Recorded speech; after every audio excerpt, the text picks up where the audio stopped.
Son tres parábolas que hoy el texto del Evangelio de San Mateo nos regala en este domingo. La primera, la parábola donde crecen la semilla buena junto con la cizaña. La segunda parábola, el granito de mostaza que siembra un granjero en sus hortalizas y se convierte en un arbusto más grande que las hortalizas. Y Jesús dice, es la semillita más pequeña entre todas las semillitas. Y la tercera parábola es la parábola de la mujer que usa un poquito de levadura para mezclarla con 3 medidas de harina para hacer el pan. Vamos a mirar la tercera, la parábola del poquito de mostaza que se introduce en 3 medidas de harina. En las últimas semanas, curiosamente, en el chat del grupo de amigos más cercanos, que somos unos cuantos, curiosamente el único cura soy yo. Todos los demás son gente laicas muy buenas, casadas, no casados. Y en las últimas semanas surgió una conversación ¿qué ocurrió? ¿Por qué habrá sido que Jesús de Nazaret fue tan poco aceptado y tan poco recibido y tan poco creído en tantos lugares y por tanta gente, pero ante todo por aquellos que él llamó hace domingos atrás los sabios y aprendidos? Era la gente que más conocía las Escrituras, era la gente que seguían más la ley mosaica, la gente más religiosa, no aceptan a Jesús de Nazaret, no escuchan su palabra, no lo creen. Y hablábamos de que, ¿por qué lo acusarían realmente de algo tan horrible como de estar poseído por Belzebul, el príncipe de los demonios? Y la acusación que le hacen de que Jesús expulsa demonios en el nombre del propio demonio. Y leyendo al Padre Pagola para este fin de semana, ya yo bajo su meditación el lunes o el martes en la mañana y la comienzo a leer. El Padre Pagola creo que indirectamente dio en el clavo, y es lo siguiente. En el primer siglo, en la época, en el siglo en que marca el nacimiento de Jesús de Nazaret, en el mundo judío se esperaba, había una ansia muy grande y una expectativa mesiánica muy grande de que Dios de Abraham, Isaac y Jacob, finalmente iba a cumplir sus promesas de mandar el Mesías. Y la razón por la que había esa expectativa tan fuerte era que era un momento en que Israel como nación ya había dejado de ser nación muchos siglos, habían tenido ocupaciones de otros imperios, estaban cansados, estaban agotados, había un desgaste enorme en la sociedad hebrea y por lo tanto soñaban, esperaban y anhelaban y le pedían a Dios que enviara al Mesías. El problema es que esperaban un Mesías militar. Esperaban un Mesías totalmente político que iba a implantar de nuevo la gloria del reino de David, una monarquía totalmente terrenal. Ese Mesías militar, glorioso, triunfante, iba a ser imagen, por así decirlo, de un Dios que también era igualito que el Mesías, por eso el Mesías tenía que representar esa divinidad. Un Dios que se iba a imponer, un Dios que iba a aplastar a los romanos que tenían su bota puesta sobre el pueblo hebreo, que para colmo de insultos le habían colocado una torre militar que vigilaba todo lo que pasaba en el atrio del templo. Era un Dios que iba a acabar con los enemigos de Israel y era la imagen de un Dios triunfante, de un Mesías poderoso, un Mesías que iba a poner control en todo. Y el pobre Jesús de Nazaret, nada de eso les dio. Si tú miras a Jesús de Nazaret y escuchando hoy las 3 parábolas, Jesús en su lenguaje iba a utilizar un lenguaje tan sencillo, tan simple, imágenes de la vida diaria, sobre todo del campesino de Galilea, para hablar de Dios. Jesús utiliza incluso en imagen la imagen más doméstica, la imagen más común, la diaria de una familia hebrea, sobre todo de la mujer, que era levantarse en la madrugada para hacer el pan. Y esa imagen la utiliza hoy en la tercera parábola que vamos a meditar un poquito, la de un poco de levadura en la masa de harina para hacer el pan. Es la mujer hebrea la que hacía el pan en la familia. Y muchas se reunían juntas y en un patio común hacían el pan del pueblo, de los caseríos. No estamos hablando de grandes ciudades, no estamos hablando de Jerusalén, estamos hablando de Galilea. Hoy el día el pan sigue siendo el alimento más común de todos los pueblos. Toma diferentes formas. En el Mediterráneo es la forma del pan más común que conocemos. En Nicaragua se llama tortilla y en Venezuela se llama arepa. Es pan de harina. Eso es lo más común que hay en cualquier lugar del mundo donde la gente come pan. Eso es lo que hacía la mujer. Y Jesús utiliza las imágenes de la vida diaria para mediar la divinidad, para mediar al Padre. Y lo media a través de las semillas, la semilla de mostaza y un poquito de levadura. Jesús no llega con ejércitos, Jesús no llega con tronos imperiales romanos, Jesús no llega con el poder de un Herodes, no llega con armas, no llega con palacios, no llega con amenazas, Jesús no llega con control, Jesús no llega con ejércitos, por lo tanto Jesús no puede ser el Mesías. No entra en la imagen de lo que ellos esperaban que tenía que ser el Mesías. Yo les voy a leer un texto no muy conocido, pero uno de los más hermosos de San Francisco de Asís. Lo escribió en el 1224, 2 años antes de morir, y lo escribe después de haber recibido los estigmas en Monte Alvernia. Moriría 2 años más tarde. Cuando escribe esto tenía 42 años. Y después de la experiencia tan profunda e incluso física del crucificado, Francisco escribió lo que conocemos hoy como las alabanzas divinas. Curiosamente, Francisco no le da adjetivos a Dios. Francisco le da sustantivos a Dios. Tú eres santo, Dios único que haces maravillas. Tú eres fuerte.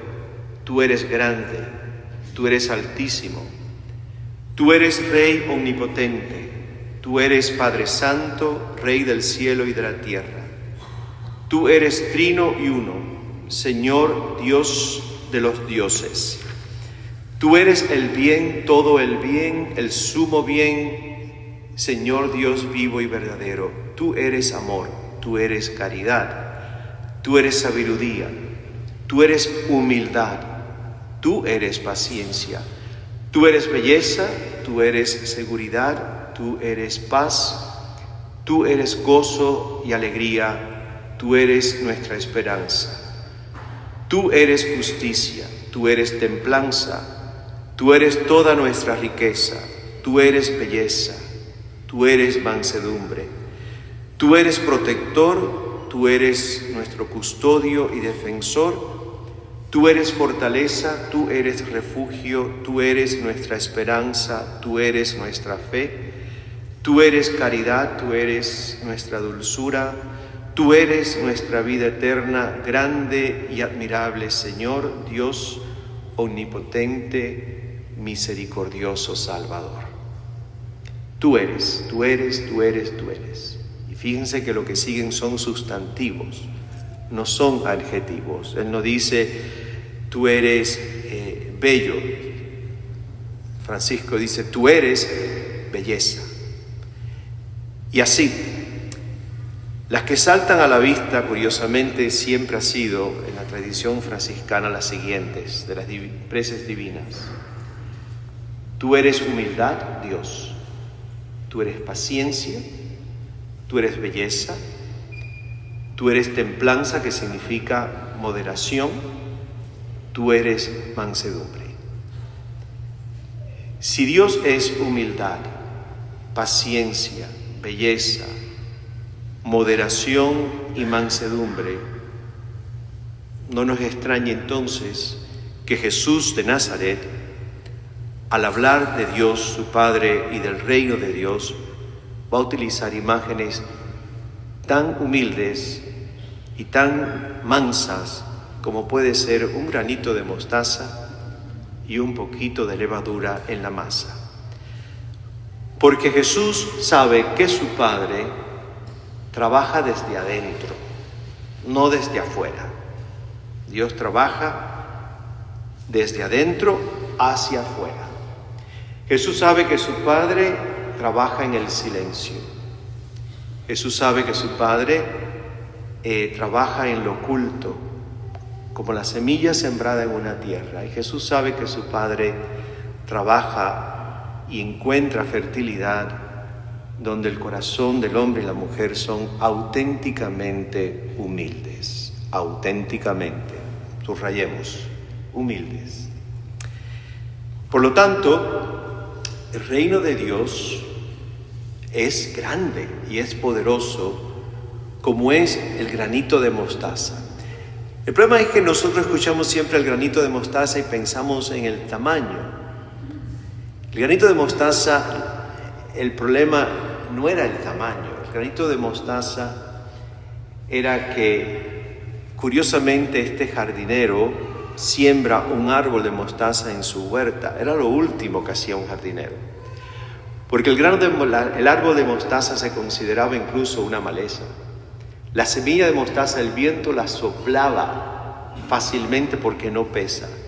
Y aquí es la fuerza de la parábola, era potentemente fértil.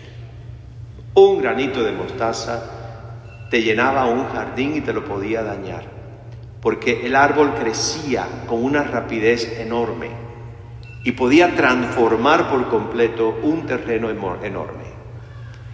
Así es el reino de Dios. Un poquito transforma, como el grano de mostaza, todo un campo.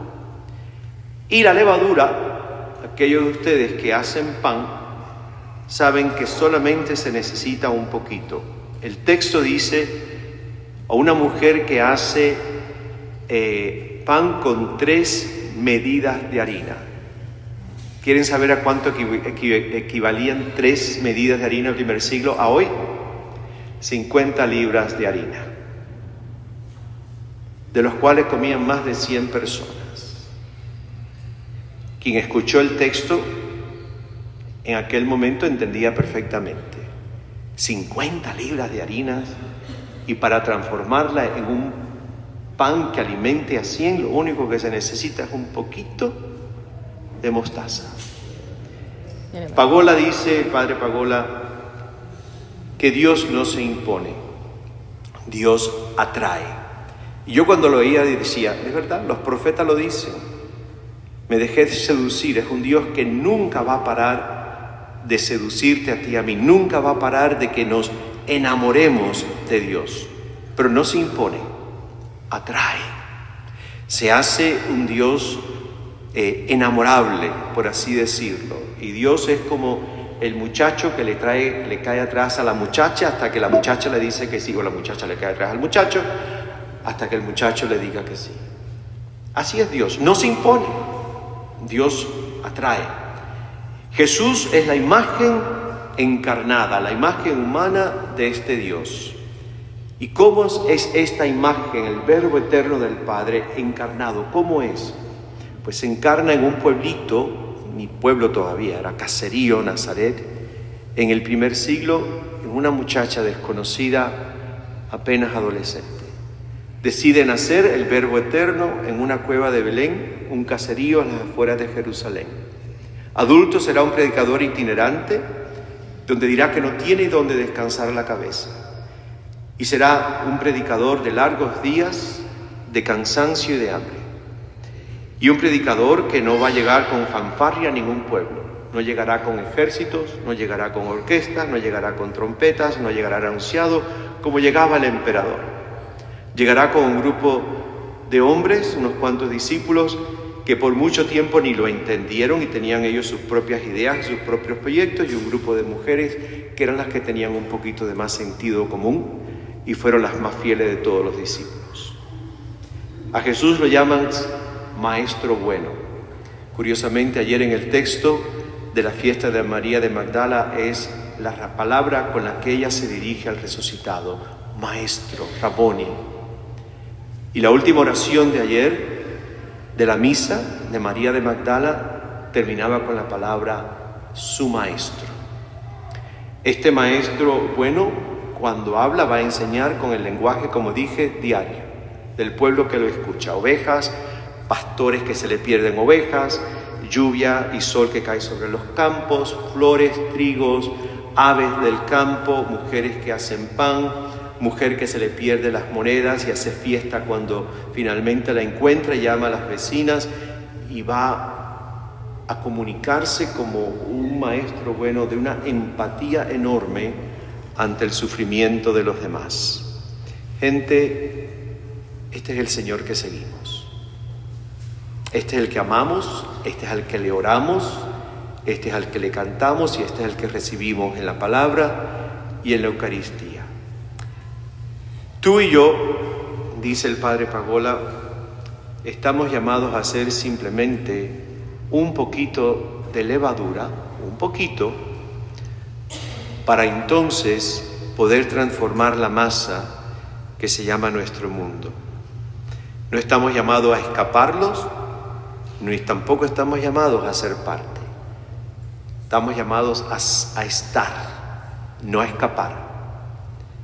Y estando al mismo tiempo que somos transformados, entonces podremos ofrecerle algo al mundo. Dice el Padre Pagola algo muy cierto: la Iglesia no necesita ni poder social ni político. La Iglesia necesita humildad para dejarse transformar por el resucitado. Nuestra fuerza está en el Evangelio. Y el Evangelio es suficientemente grande y transformativo para que cuando tú y yo somos transformados por esa verdad que es Cristo, se lo podemos ofrecer al mundo de la forma más sencilla y humilde. Solamente se necesita un poco de mostaza, un poco de levadura para transformar 50 libras de harina. La pregunta para mí en este fin de semana es: a estas alturas del camino, me he dejado y me sigo dejando, porque eso nunca para, me sigo dejando transformar, afectar por Jesús. Tú, a estas alturas del camino, tienes la suficiente apertura y humildad interior para colocarte y colocarme yo todas las mañanas delante de Dios y decirle: transfórmame, cámbiame, purifícame, límpiame, dame vida. Lo único que le podemos ofrecer al mundo, gente, es nuestras vidas transformadas por el Evangelio de Cristo Jesús. Como decía Francisco de Asís, pobre y crucificado y resucitado de entre los muertos. Ojalá que tú y yo, dentro de nuestra miseria y nuestra pobreza humana, nunca dejemos jamás de colocarnos delante de Dios y decirle: transfórmame, Señor, para que yo pueda tener algo que ofrecer al mundo. Una semilla sencilla, pero contagiosa, y un poquito de levadura, poco, pero que puede transformar 50 libras de harina.